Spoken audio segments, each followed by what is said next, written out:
আসসালামু আলাইকুম প্রিয় শিক্ষার্থী বন্ধুরা, আজকে আমরা একটা নতুন টপিক নিয়ে আবার চলে আসলাম। আমাদের আজকে একটা নতুন টপিক, তাহলে এর বাহুর প্রত্যেক বাহুর দৈর্ঘ্য যদি এ হয় তাহলে এটাও হচ্ছে এ, এটাও হচ্ছে এ। আচ্ছা, আমরা বর্গক্ষেত্রের বৈশিষ্ট্য সম্পর্কে কি জানি? আমরা বর্গক্ষেত্রের বৈশিষ্ট্য সম্পর্কে জানি, যদি বর্গক্ষেত্রের প্রত্যেক বাহুর দৈর্ঘ্য এ হয় তাহলে তার ক্ষেত্রফল হচ্ছে এক বাহুর দৈর্ঘ্য গুণ এক বাহুর দৈর্ঘ্য, দ্যাট মিনস এ স্কয়ার, তাই তো? এখন এই যে আমি সমকোণী ত্রিভুজের এক বাহুর উপরে বর্গক্ষেত্র অঙ্কন করলাম, এই বর্গক্ষেত্রের ক্ষেত্রফল যদি আমি চিন্তা করি তাহলে আমাদের এখানে আসতেছে হচ্ছে এ স্কোয়ার। এখন আমি বলেছিলাম অতিভুজের উপর এ স্কোয়ার। আচ্ছা, অতিভুজের উপর স্কোয়ার, আমি যদি এই চিত্রের সাপেক্ষে এটাকে এ বিবেচনা করি, এটাকে বি, এটা সি, তাহলে অতিভুজের উপর স্কোয়ার মানে কি? এ এর উপর স্কোয়ার, আর লম্ব যেটা ছিল, যেটা আমি বি ধরেছিলাম, তাহলে B square plus C square. আচ্ছা, এই যে অতিভুজের উপরে স্কোয়ারটা কে যদি আমরা বর্গের বাহুর দৈর্ঘ্যের সাথে এটাকে যদি আমরা চিন্তা করি তাহলে খেয়াল করে দেখো তো, এই এ স্কোয়ার, এখানেও এ স্কোয়ার, এই এ স্কোয়ারকে আমরা বলতে পারি না বর্গক্ষেত্রের উপরে অঙ্কিত বর্গক্ষেত্রের ক্ষেত্রফল? সেই কথাটাই কিন্তু এখানে বলা আছে।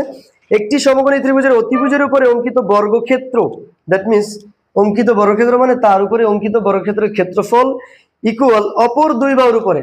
সিমিলারলি আমরা যদি এ বাহুর উপরে এবং সি বাহুর উপরে আমরা আরো দুইটা বর্গক্ষেত্র এখানে অঙ্কন করি তাহলে তোমরা বুঝতে পারবা।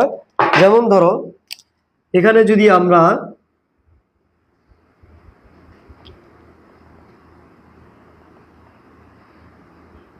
এখানে ধরলাম, আমরা এইটা আরেকটা বর্গ যদি কল্পনা করি, আর এটার উপরেও যদি আমরা আরেকটা বর্গ কল্পনা করি,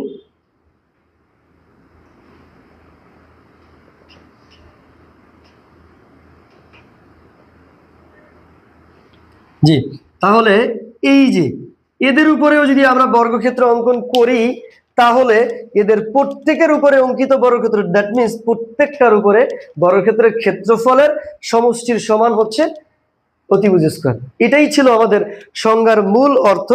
একটি সমকোণী ত্রিভুজের অতিভুজের উপরে অঙ্কিত বর্গক্ষেত্র অপর দুই বাহুর উপরে অঙ্কিত বর্গক্ষেত্র দ্বয়ের সমষ্টির সমান। এটা ছিল আমাদের জ্যামিতিক ভাষায় পিথাগোরাসের উপপাদ্যের বাংলা অর্থ। আমার মনে হয় আমি তোমাদেরকে একটু হলেও বুঝাতে পেরেছি, তাই না? তোমরা বুঝছো না? বুঝছো না তোমরা? হ্যাঁ, আরেকবার, ওকে, ওয়ান্স মোর। খেয়াল করো, আমি প্রথমে একটা সমকোণী ত্রিভুজ ড্র করলাম, যে